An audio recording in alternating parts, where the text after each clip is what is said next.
નમસ્કાર વિદ્યાર્થી મિત્રો, શ્રી સ્વામિનારાયણ વિદ્યાર્થી ભુવન ટ્રસ્ટ સંચાલિત શ્રી એસએન વિદ્યાલયના ઈ લર્નિંગ પ્રોગ્રામમાં હું અશોક ચૌહાણ આપનું ફરીથી હાર્દિક સ્વાગત કરું છું. તો વિદ્યાર્થી મિત્રો, આપણે છેલ્લા 4 સેશનથી સંધિ ટોપિક વિશે ભણી રહ્યા છીએ અને એ સંધિ વિષયમાં આપણે અનુક્રમે સ્વર, વ્યંજન અને વિસર્ગ સંધિની અગાઉ ટૂંક ચર્ચા કરી ગયા. આપણે જે ટોપિક ભણી રહ્યા છીએ તેમાં સ્વર સંધિ અને એ સ્વર સંધિ છે એ સ્વર સંધિમાં આપણે ગયા સેશનમાં યણ સંધિ સુધી અભ્યાસ કરેલો.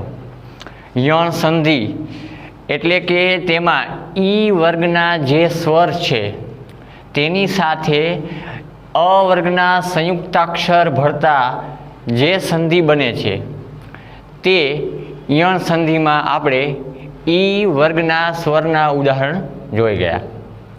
તો આજના સેશનમાં આપણે એ યણ સંધિ જ પણ ઈ સ્વર પછી આવતો ઉ સ્વર અને એ ઉ સ્વર છે એ ઉ સ્વર પછી તેનો કોઈ વિજાતીય સ્વર આવે ત્યારે ઉ સ્વર છે એ અન્ય કયા વર્ણમાં રૂપાંતર પામે અને તેનાથી જે સંધિમાં ફેરફાર થાય છે એને આપણે ઉદાહરણ સહિત ભણીશું.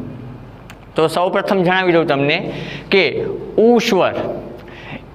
સ્વર પછી જો તેનો કોઈ વિજાતીય સ્વર આવે તો ઉ સ્વર છે તેનો વ વર્ણ થાય અને ઉની સાથે તેનો વિજાતીય ભળતા ઉનો વ થાય ત્યારે એ વમાં તેની પાછળ રહેલો સ્વર એમાં ભળી જાય અને વ અગાઉનો જે વર્ણ છે તે અર્ધ બને. જોઈએ આપણે યણ સંધિમાં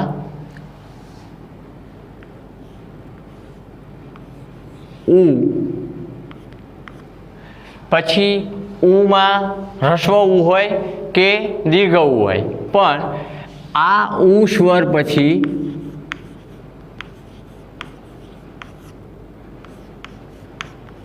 તેનો કોઈ વિજાતીય સ્વર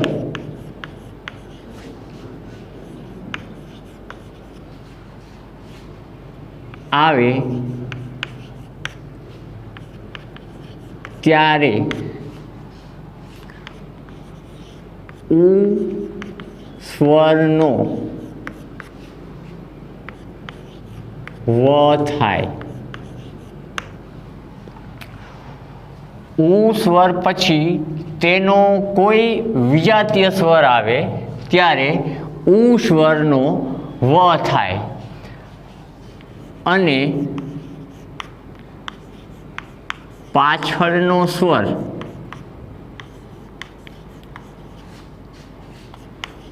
વમાં ભળી જાય તેમજ તેની આગળનો વર્ણ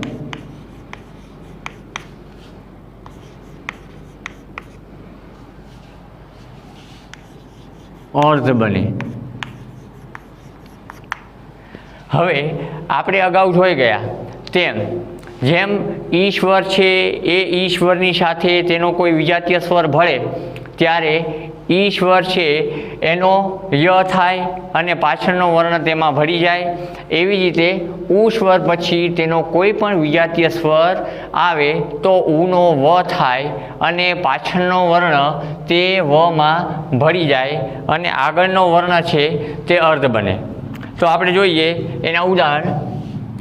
જેમ કે જે સ્વરો ભળવાના છે તે સ્વર, પછી એ સ્વર દ્વારા થતો સંધિ સ્વર, ત્યારબાદ સંધિનો શબ્દ એટલે કે જે બે વર્ણો ભળતા સંધિ સ્વર બને છે, જે નવો સ્વર એ સ્વરથી જે સંધિનો શબ્દ બને છે તે અને તેનું એક ઉદાહરણ.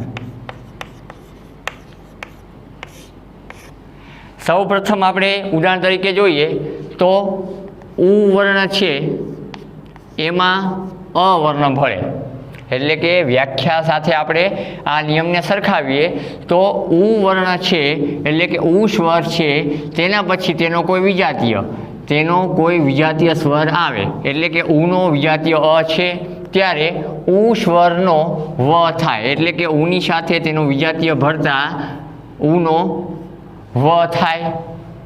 હવે આપણે એવા જ એક સંધિ શબ્દને જોઈએ કે ઉ અને અ ભળે છે ત્યારે વ બને છે.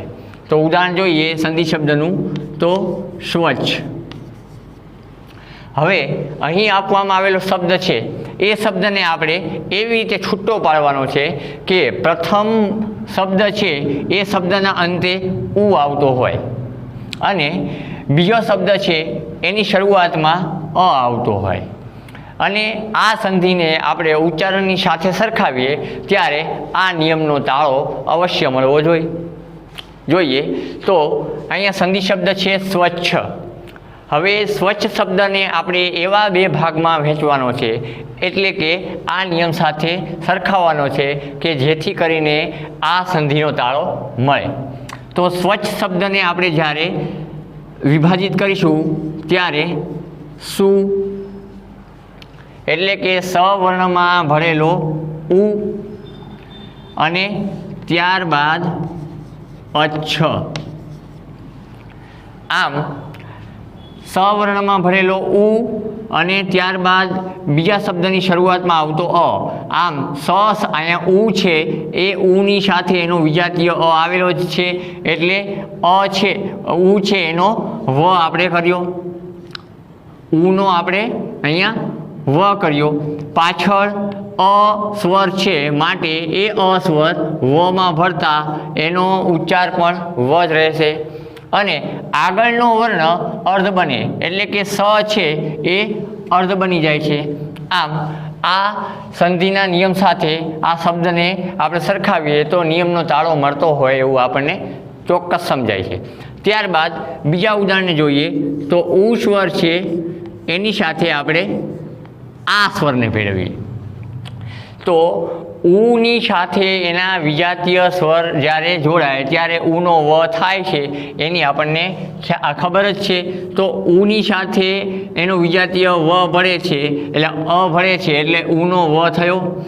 એક રીતે જોઈએ તો વની સાથે એનો વિજાતીય આ ભળતા એનું ઉચ્ચારણ વા થશે. હવે આપણે સંધિ શબ્દને જોઈએ તો ગુરુઆજ્ઞા.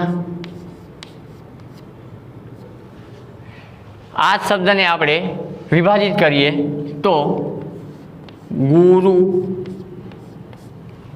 અને આજ્ઞા.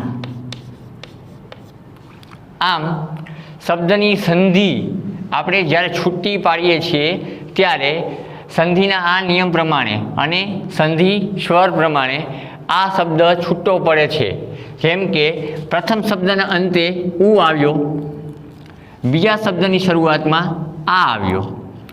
આમ રની સાથે ભરેલો ઉ છે એની સાથે આવતો વિજાતીય સ્વર અ છે એટલે આપણે ઉનો વ કર્યો અને વમાં પાછળનો સ્વર આ ભર્યો એટલે એનો વા થયો, અને આગળનો વર્ણ અર્ધ બન્યો એટલે આ ર વર્ણ છે એ ર અહીંયા અર્ધ ર એટલે કે રેપ સ્વરૂપે લખાયો. ત્યારબાદ ઉ વર્ણ અને એની સાથે જ્યારે એ ભળે તો હવે નિયમ પ્રમાણે ઉની સાથે એનો વિજાતીય સ્વર ભળે ત્યારે ઉનો વ થાય, એટલે અહીંયા આપણે ઉનો વ કર્યો. હવે એની પાછળનો સ્વર એટલે ઉ પાછળનો જે સ્વર છે એમાં ભળે એટલે વનું એ પ્રમાણે ઉચ્ચારણ થાય, એટલે વમાં એ ભળશે એટલે એનું ઉચ્ચારણ વે થશે. હવે આપણે એવા એક સંધિ શબ્દને જોઈએ તો અન્વેષણ. હવે આ જ નિયમ અનુસાર આપણે આ શબ્દની સંધિ છૂટી પાડીશું તો પ્રથમ શબ્દના અંતે ઉ આવે અને બીજા શબ્દની શરૂઆતમાં એ આવે. તો જોઈએ શબ્દની સંધિ થાય આ પ્રમાણે અનુ, એટલે કે પ્રથમ શબ્દના અંતે નમાં ભરેલો ઉ અને બીજા શબ્દની શરૂઆતમાં એ શબ્દ બનશે એસણ. આમ ઉનો વિજાતીય એ એટલે ઉનો વમાં એ ભર્યો એટલે વે અને આગળનો વર્ણ ન એ અર્ધ થયો. ત્યારબાદ અન્ય ઉદાહરણ જોઈએ તો ઉની સાથે ઈ વર્ણ ભરે ત્યારે નિયમ પ્રમાણે ઉનો વિજાતીય ભરતા આપણે વ કરીએ છીએ અને એમાં હસ્વઈ ભરતા એનું ઉચ્ચારણ વી થાય. આપણે સંધિ શબ્દને જોઈએ તો અન્વિત. હવે આ જ નિયમ પ્રમાણે આપણે શબ્દની સંધિ છૂટી પાડીશું તો પ્રથમ શબ્દના અંતે ઉ આવવો જોઈએ એટલે કે અનુ અને બીજા શબ્દની શરૂઆતમાં ઈ આવવો જોઈએ એટલે ઈત.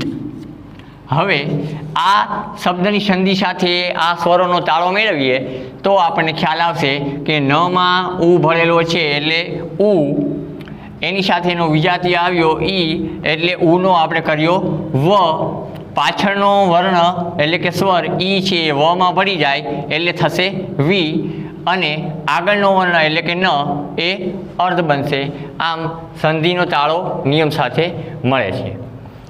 ત્યારબાદ ફરી પાછો ઉ સ્વર છે એની સાથે આપણે દીર્ઘઈને જોઈએ તો ઉનો વિજાતીય ઈ છે માટે આપણે ઉનો વ કરીશું. ત્યારબાદ વને આપણે ઈને આપણે વમાં ફેરવીશું તો દીર્ઘ વી થશે. સંધિ શબ્દ જોઈએ તો પૃથ્વી. હવે પૃથ્વી શબ્દની સંધિ આપણે છૂટી પાડીએ આ નિયમ અનુસાર તો પ્રથમ શબ્દ છે એના અંતે ઉ આવે એટલે કે પૃથુ અને બીજો શબ્દ છે એના અંતે ઈ આવે દીર્ઘ ઈ. તો અહીંયા થ વર્ણમાં ભરેલો ઉ સ્વર ઉ સાથે આવેલો એનો વિજાતીય ઈ એટલે ઉનો આપણે કર્યો વ અને વમાં દીર્ઘ ઈ ભરી એટલે વી થયો અને પાછળનો વર્ણ ઈ છે એ વમાં ભરતા વી થયો અને આગળનો વર્ણ થ છે એ અર્ધ બન્યો. આમ શબ્દની સંધિ થશે પૃથ્વી. તો વિદ્યાર્થી મિત્રો અહીંયા આપણી આ સ્વર સંધિ છે એ સ્વર સંધિના આ નિયમને અહીંયા આપણે અટકાવીએ.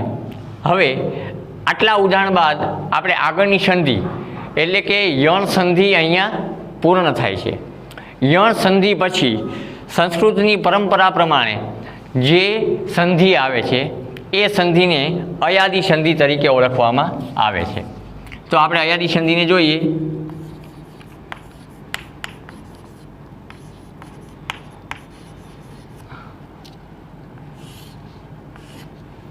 હવે અયાદી સંધિ કોને કહેવાય તેની એક વ્યાખ્યા જોઈએ તો જ્યારે અ વર્ગના સંયુક્તાક્ષર સાથે, હવે આપણે અગાઉ વર્ણ પરિચય મેળવ્યો ત્યારે એ તો જોઈ જ ગયા કે અ અને આ બંને સમાન કુળના વર્ણ હોવાથી તે સજાતીય સ્વર કહેવાય છે. ઈ અને ઈ, ઉ અને ઉ આ બધા જ એક જ વર્ણના એક જ કુળના હોવાથી એ સમાન અને સજાતીય સ્વર કહેવાય છે. પણ ત્યારબાદ આવતા જે એ, ઐ, ઓ કે ઔ આ બધા અ વર્ગના જ સંયુક્તાક્ષર કહેવાય છે. સંયુક્તાક્ષર એટલે કે પરસ્પર બંને વિજાતીય સ્વર જ્યારે ભળે છે એટલે કે અની સાથે ઈ ભળે છે ત્યારે એ થાય છે. જો અ વર્ણ એની સાથે ઈ આવે તો અ વર્ણનો વિજાતીય ઈ કહેવાય. આમ અ અને ઈ આ બંને એકબીજાના વિજાતીય કહેવાય અને આ બંને વિજાતીય સ્વર એકબીજાની સાથે ભળે છે, એટલે કે અની સાથે જ્યારે ઈ વર્ણ જોડાય છે ત્યારે અ અને ઈ બરાબર એ, એટલે કે આ બંને વર્ણો એકસાથે મળવાથી તે બંનેનો સંયુક્ત અક્ષર એ બને છે.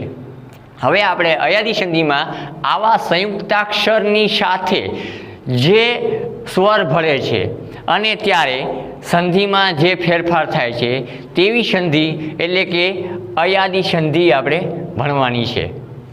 અયાદી સંધિની વ્યાખ્યા જણાવું તો અ વર્ગના સંયુક્તાક્ષર સાથે, એટલે કે એ હોય, ઐ હોય કે ઓ હોય કે પછી ઔ હોય, આમ અ વર્ગના સંયુક્તાક્ષર એ, ઐ, ઓ અને ઔ એની સાથે અ વર્ણ યા તો ઈ વર્ણ, અ વર્ગના સંયુક્તાક્ષરની સાથે અ વર્ણ કે ઈ વર્ણ જ્યારે ભળે છે ત્યારે થતી સંધિને અયાદી સંધિ કહેવાય છે.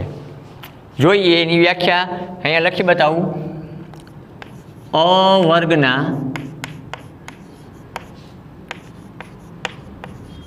સંયુક્તાક્ષર, હવે સંયુક્તાક્ષર યાને એ, ઐ, ઓ કે ઔ, આ અ વર્ગ છે એના સંયુક્ત અક્ષરો છે. અ વર્ગના સંયુક્તાક્ષર એટલે કે એ, ઐ, ઓ અને ઔ સાથે અ વર્ણ અથવા તો ઈ વર્ણ, એને આપણે સ્વર પણ કહીએ છીએ, સ્વર ભળતા થતી સંધિ સંસ્કૃત ભાષાની પરંપરા પ્રમાણે અયાદી સંધિ કહેવાય. આમ અ વર્ગના સંયુક્તાક્ષર સાથે અ કે ઈ સ્વર ભળે ત્યારે જે સંધિ બને છે તેને અયાદી સંધિ કહેવાય છે. હવે આપણે એના જ સ્વર, સંધિ સ્વર, સંધિ શબ્દ અને ઉદાહરણ આ પ્રમાણે એને આપણે વિશે સમજીએ. તો સૌપ્રથમ અ વર્ણ છે એનો સંયુક્તાક્ષર એ, એટલે કે એ છે એની સાથે જ્યારે અ ભળે છે તો સંયુક્તાક્ષર તરીકે એ, અને એની સાથે આપણે વ્યાખ્યા પ્રમાણે જોઈએ તો અ સ્વર એ ભળે છે ત્યારે એનો સંધિ સ્વર અય, એ અ, એ અ એને આપણે સંયુક્ત રીતે ઉચ્ચારીએ તો એ અ, અને એનું નિયમાનુસાર ઉચ્ચારણ અય થાય.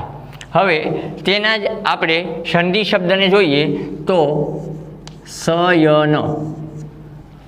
હવે આ શબ્દને આપણે આ નિયમ પ્રમાણે છૂટો પાડીએ ત્યારે સૌપ્રથમ સ છે એમાં ભરેલો એ, એટલે કે પ્રથમ શબ્દ છે એના અંતે અહીંયા તો એક વર્ણ જ છે પણ ખરેખર આપણે એ શબ્દને છૂટા પાડીએ છીએ ત્યારે એ શબ્દ બે ભાગમાં વહેંચાય છે, એટલે અહીંયા આમ જોઈએ તો બે વર્ણ છે એટલે આને શબ્દ જ કહેવાય.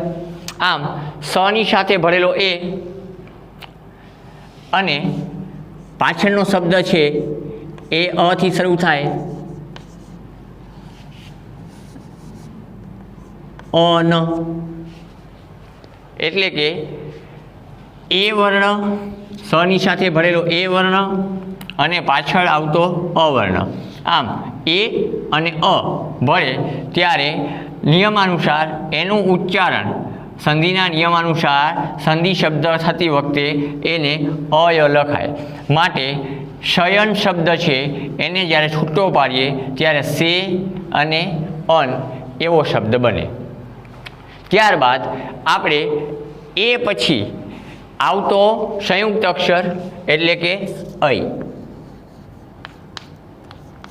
હવે આ ઐ વર્ણ છે કે ઐ સ્વર છે એની સાથે આપણે જ્યારે અ વર્ણ ભેળવીએ છીએ ત્યારે એનો આય થાય. અય વર્ણની સાથે જ્યારે આપણે અવર્ણ ભેળવીએ છીએ ત્યારે તેનો સંધિ સ્વર આય થાય. તો એના સંધિ શબ્દને જોઈએ તો નાયક. નાયક શબ્દને આપણે આ જ સ્વરો પ્રમાણે છૂટો પાડીશું તો એની સંધિ બનશે નહીં અને અક. એટલે કે અય વર્ણ એની સાથે અવર્ણ. તો અય અને અ જ્યારે ભળે છે ત્યારે નિયમાનુસાર તેનું ઉચ્ચારણ એટલે કે સંધિ સ્વર આય થાય. એટલે કે આ વર્ણને જ્યારે આપણે સંયુક્ત રીતે ઉચ્ચારીએ નાયક નાયક, આમ એનું નિયમાનુસાર ઉચ્ચારણ થશે નાયક.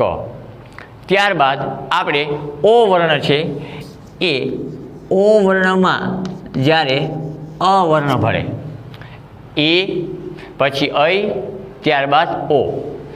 ઓ વર્ણમાં જ્યારે અવર્ણ ભળે છે ત્યારે તેનો સંધિ સ્વર અવ બને. હવે આપણે આવા જ સંધિ શબ્દને જોઈએ તો પવન. એટલે કે આ શબ્દને આપણે આ સ્વરોની સાથે મેળવીએ અને એને છૂટો પાડીએ ત્યારે પવન શબ્દની સંધિ પો અને અન. કારણ કે ઓની સાથે જ્યારે અ ભળે છે ત્યારે અયાદી સંધિના નિયમ પ્રમાણે તેનો સંધિ સ્વર અવ થાય. એટલે પવન શબ્દની સંધિ પો અને અન થાય છે. ત્યારબાદ અવર્ણ છે એની સાથે જ્યારે આપણે અવર્ણ ભેળવીએ એ અય ઓ અને ઔ. અવર્ણની સાથે જ્યારે આપણે અવર્ણ ભેળવીએ છીએ ત્યારે તેનો સંધિ સ્વર આવ થાય. આમ આ નિયમ પ્રમાણે આપણે એક શબ્દને જોઈએ તો સંધિ શબ્દ તરીકે પાવક. શબ્દની સંધિ આ સ્વરો પ્રમાણે આપણે છૂટી પાડીએ ત્યારે પૌ અને અક. શું થશે? પૌ અને અક. આમ ઔની સાથે અ ભળે છે ત્યારે અયાદી સંધિ પ્રમાણે તેનો સંધિ સ્વર આવ થાય છે. આમ પાવક શબ્દ છે જે સંધિ શબ્દ એને આપણે આ સ્વરોની સાથે મેળવીએ કે સ્વર અનુસાર છૂટા પાડીએ ત્યારે પની સાથે ભળેલો ઔ અને પાછળના શબ્દમાં શરૂઆતમાં આવતો અ પૌ ક. એટલે સંસ્કૃત પરંપરા પ્રમાણે અયાદી સંધિના નિયમાનુસાર ઔ અને અ જ્યારે ભળે છે ત્યારે તેનો સંધિ સ્વર આવ થાય છે.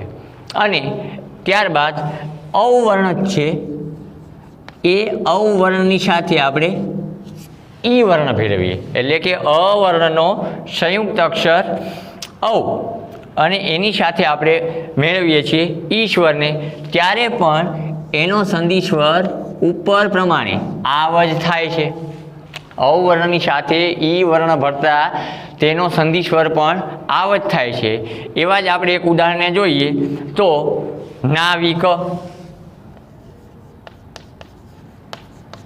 હવે આ નાવિક શબ્દને આપણે આ સ્વરો પ્રમાણે છૂટો પાડીશું ત્યારે સૌપ્રથમ ન વર્ણમાં ભળેલો અવર્ણ એટલે કે ન વ્યંજનમાં ભળેલો અવસ્વર અને ત્યારબાદ બીજા શબ્દની શરૂઆતમાં આવતો ઈક એટલે નવ ઈક. આમ ઉચ્ચારણ અનુસાર તે સંધિ શબ્દ આ વ એટલે નવ ઈક વર્ણ શબ્દ છે તેનું ઉચ્ચારણ નાવિક બને. તો વિદ્યાર્થી મિત્રો, હવે ઉપર અને અહીંયા આ બંને નિયમ પ્રમાણે અને ઉદાહરણ પ્રમાણે સમજાવેલા શબ્દો અને એની છૂટી પાડેલી સંધિઓ છે એને વ્યાખ્યા અનુસાર તમે મેળવશો તો તમને ચોક્કસ ખ્યાલ આવી જશે. ગયા સેશનમાં લીધેલી યણ સંધિ છે, આ યણ સંધિનો આપણે ઉ સ્વરવાળો નિયમ જે બાકી હતો એ અહીં અને ત્યારબાદ અયાદી સંધિ છે એ અયાદી સંધિ આપણે અહીં પૂર્ણ કરીએ છીએ. હવે ત્યારબાદ આવતી સંધિ યણ સંધિ પછી અયાદી અને અયાદી સંધિ પછી આવતી સંધિ એટલે કે વૃદ્ધિ સંધિ. હવે આપણે વૃદ્ધિ સંધિ વિશે અભ્યાસ કરીએ તો સૌપ્રથમ તેની વ્યાખ્યા જણાવું તો વૃદ્ધિ સંધિ કોને કહેવાય? વૃદ્ધિ સંધિ એટલે કે અવર્ગ છે અથવા તો અવર્ણ છે, એ અવર્ણના સ્વરની સાથે અવર્ણના જ સંયુક્તાક્ષર આવે. જો અવર્ણ પછી એમાં અ આવતો હોય કે આ આવતો હોય, અવર્ગના સ્વર છે જે સજાતીય સ્વર તરીકે ઓળખાય છે, તે અવર્ગના સ્વર એટલે કે અ અને આ અવર્ગના સ્વરની સાથે તેના જ એટલે કે અવર્ગના સંયુક્તાક્ષર જ્યારે ભળે છે ત્યારે થતી સંધિને વૃદ્ધિ સંધિ કહેવાય છે. અહીંયા આપણે પ્રથમ સંયુક્તાક્ષર જોયા અને ત્યારબાદ અ અને ઈ વર્ણના સ્વર છે એ ભળે છે ત્યારે થતી સંધિ જોઈ. પણ હવે તેથી ઉલટું એટલે કે આપણે માત્ર અવર્ણ છે એ અવર્ણની સાથે તેના સંયુક્તાક્ષર જ્યારે ભળે છે ત્યારે જે સંધિ બને છે ત્યારે થતી સંધિને વૃદ્ધિ સંધિ કહેવાય છે. એની વ્યાખ્યા જણાવું અહીંયા તો વૃદ્ધિ સંધિ. હવે એ વ્યાખ્યાને અહીં લખી બતાવું તો અવર્ગના સ્વર સાથે અવર્ગના સ્વર સાથે અવર્ગના સંયુક્તાક્ષર. જો અહીંયા આ શબ્દ છે એ શબ્દને પણ આપણે સંધિની રીતે છૂટો પાડીએ તો સંયુક્ત અને અક્ષર એમ થાય. અને આ જ શબ્દને છૂટો પાડીએ તો એની સંધિ સમ અને યુક્ત, કારણ કે ઉપર આવેલો જે સ્વર છે તે અનુસ્વાર છે.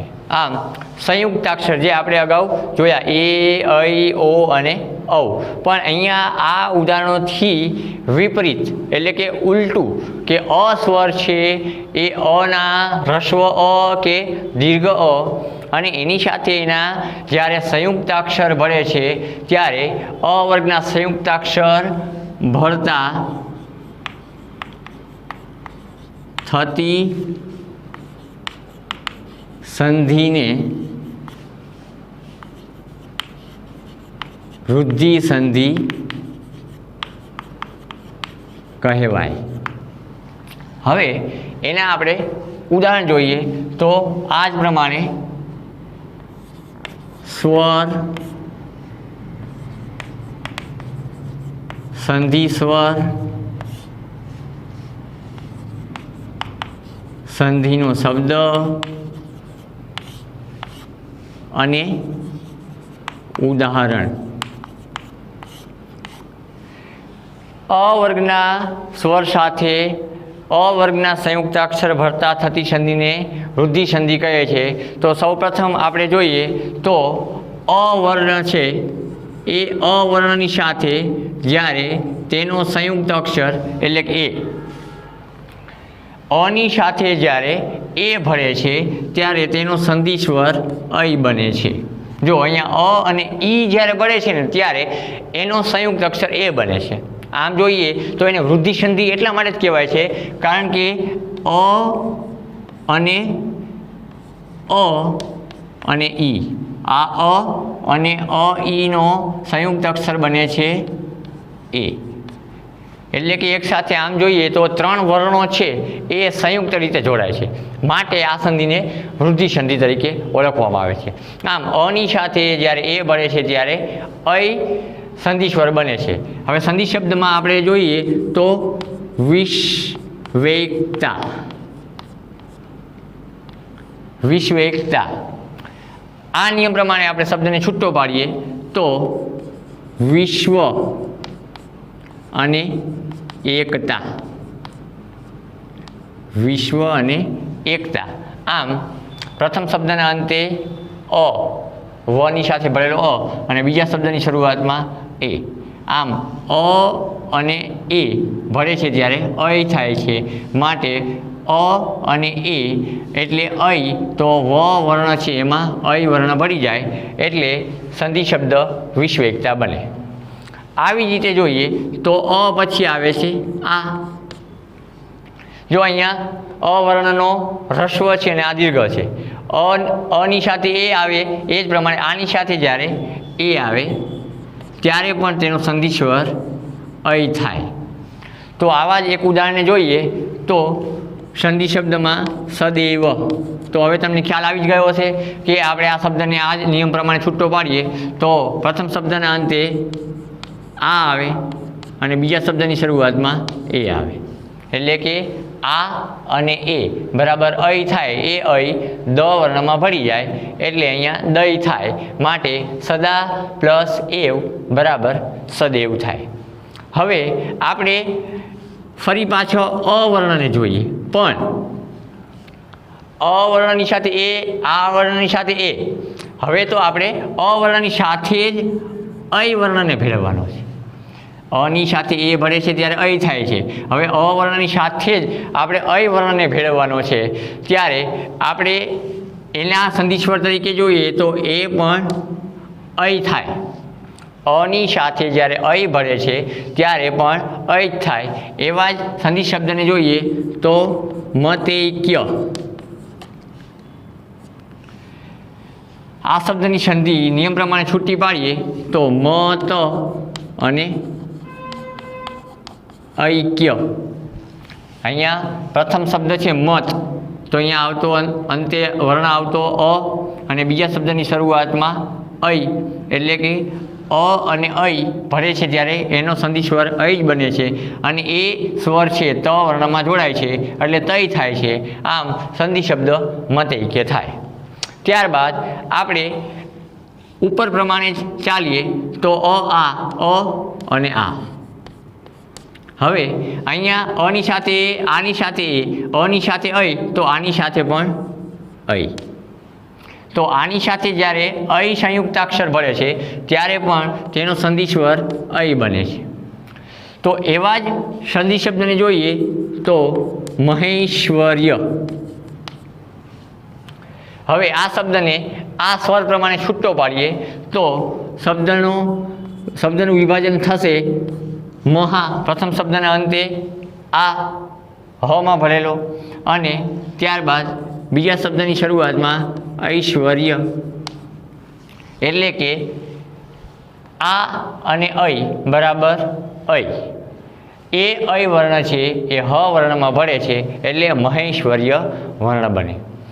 હવે આપણે આગળ આ બધા જ સંયુક્તાક્ષર છે એ અની સાથે જ્યારે ઈ ભળે છે ત્યારે બનતા સંયુક્તાક્ષર છે.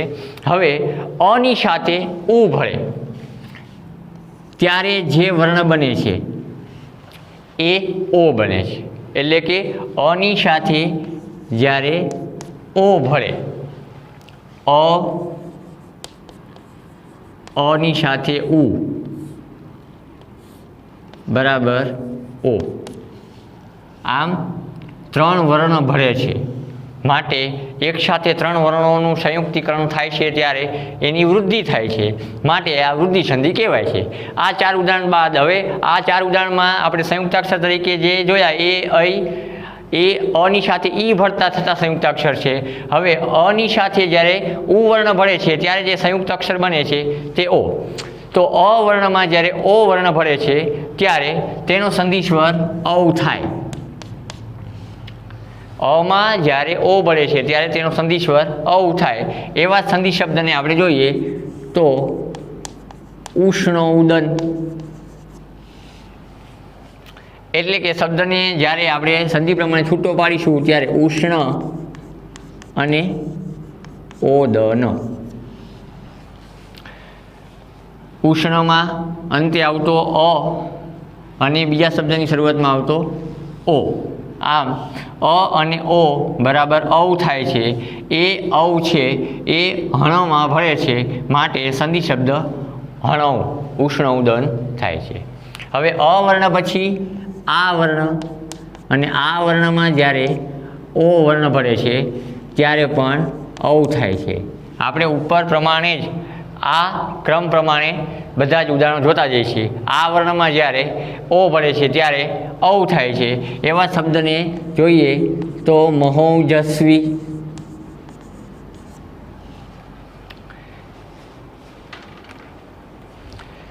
શબ્દને આ સ્વર પ્રમાણે છૂટો પાડીશું ત્યારે મહા અને ઓજસ્વી, મહા ઓજસ્વી.